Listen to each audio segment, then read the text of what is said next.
GST గురించి నేర్చుకుందాం. GST కోసం మన కాన్స్టిట్యూషనల్ అమెండ్మెంట్ చేశారు. 101 అమెండ్మెంట్ సిఐఏ 2016లో చేశారు. అదేం అమెండ్ చేసింది అంటే 246 ఆర్టికల్ని మార్చింది. ఏం చేసింది అంటే power to tax goods, states have given power to tax goods and services. ప్రీవియస్గా అవి స్టేట్స్ అనేవి ప్రీవియస్గా సర్వీసెస్ని ట్యాక్స్ చేయట్లేదు. సో స్టేట్స్కి ఇప్పుడు గూడ్స్ని కానీ సర్వీసెస్ని కానీ ట్యాక్స్ చేయొచ్చు. కానీ యూనియన్ గవర్నమెంటే ఇంటర్ స్టేట్ అయితే యూనియన్ గవర్నమెంట్ చేయొచ్చు. ఇది అన్నట్టు 246A. 269A ప్రకారం ఏమైందంటే ఐజిఎస్టీ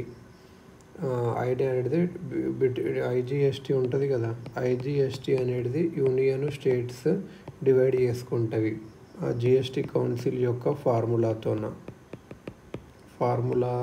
డివైడ్ చేసుకుంటవి. సిజిఎస్టీ 270 ప్రకారం ఏంటంటే సిజిఎస్టీ ఉంటుంది కదా, ఇది కొత్త indirect tax of union. Excise డ్యూటీని సర్వీస్ ట్యాక్స్ని రిప్లేస్ చేసింది సిజిఎస్టీ.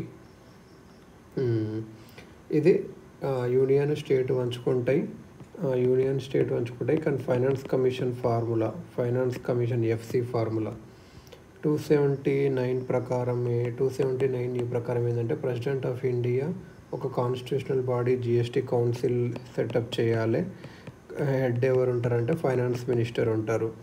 336 ప్రకారం ఏంటంటే alcoholic liquor for human consumption, ఇది జిఎస్టీ నుంచి బయట పెట్టారు. స్టేట్ గవర్నమెంట్ ఎక్సైజ్ ట్యాక్స్ని చేయొచ్చు, దాని మీద స్టేట్ వ్యాట్ అన్ని దానికి సంబంధించి స్టేట్ వేయచ్చు. సో ఎక్సైజ్ డ్యూటీని సర్వీస్ ట్యాక్స్ని ఏం రిప్లేస్ చేసిందంటే సిజిఎస్టీ. ఇది గుర్తుపెట్టుకోవాలి. మరి జిఎస్టీ కౌన్సిల్ గురించి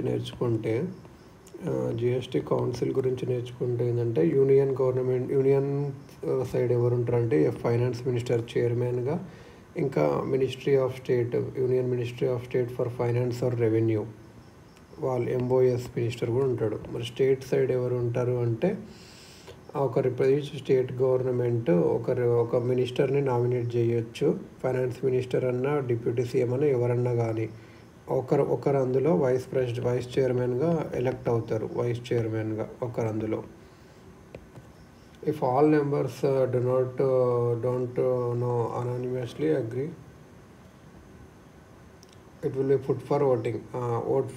ఓటింగ్ చేసేటప్పుడు ఎంత ఉండాలంటే 3/4 ఓట్స్ కావాలి.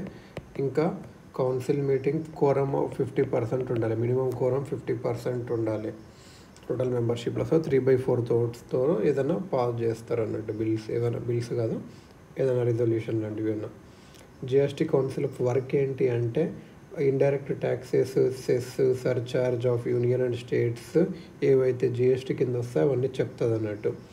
ఏ డేట్ నుంచి క్రూడ్ ఆయిల్, పెట్రోల్ ఇవన్నీ కూడా జిఎస్టీ కిందకి వస్తాయి అని స్టాండర్డ్ రేట్స్ను డిసైడ్ చేస్తాయి. జిఎస్టీకి స్పెషల్ రేట్స్ని కూడా డిసైడ్ చేస్తాయి. ఇప్పుడు ఎలా అంటే కేరళ ఏంటంటే 1% కెలామిటీ చేసేయాలనుకుంటుంది అలా అని చెప్పి,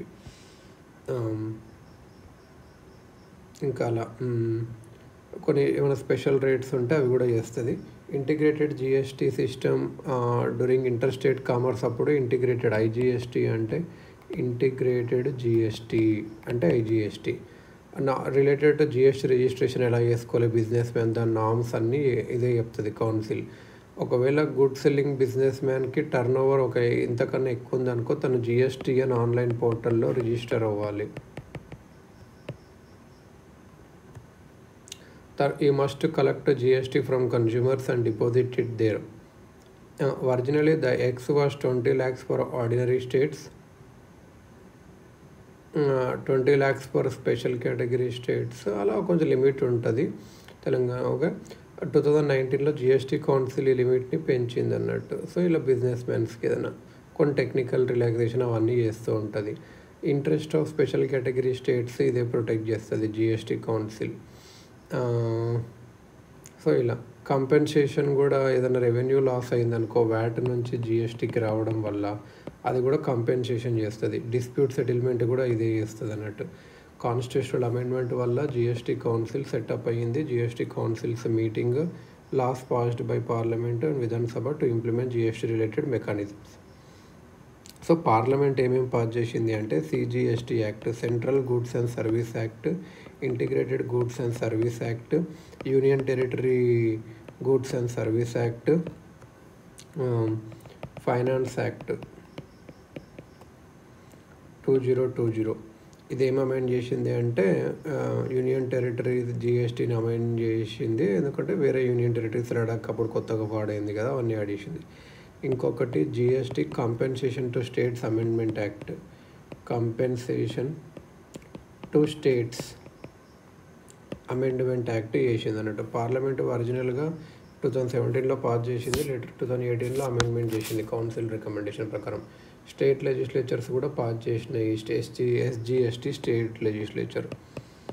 జమ్మూ అండ్ కాశ్మీర్ కూడా పాస్ చేసింది, కాకపోతే అప్పటికి అది రీఆర్గనైజేషన్ యాక్ట్ ప్రకారం అది యూనియన్ టెరిటరీ అయింది. GST council decision not binding on states.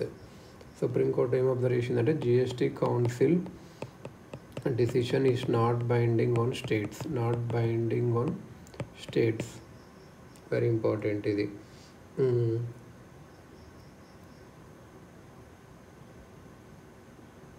ఇంకోటి ఏంటంటే జిఎస్టీ ఇన్పుట్ ట్యాక్స్ క్రెడిట్ అంటే ఏందో ఇప్పుడు నెక్స్ట్ వీడియోలో.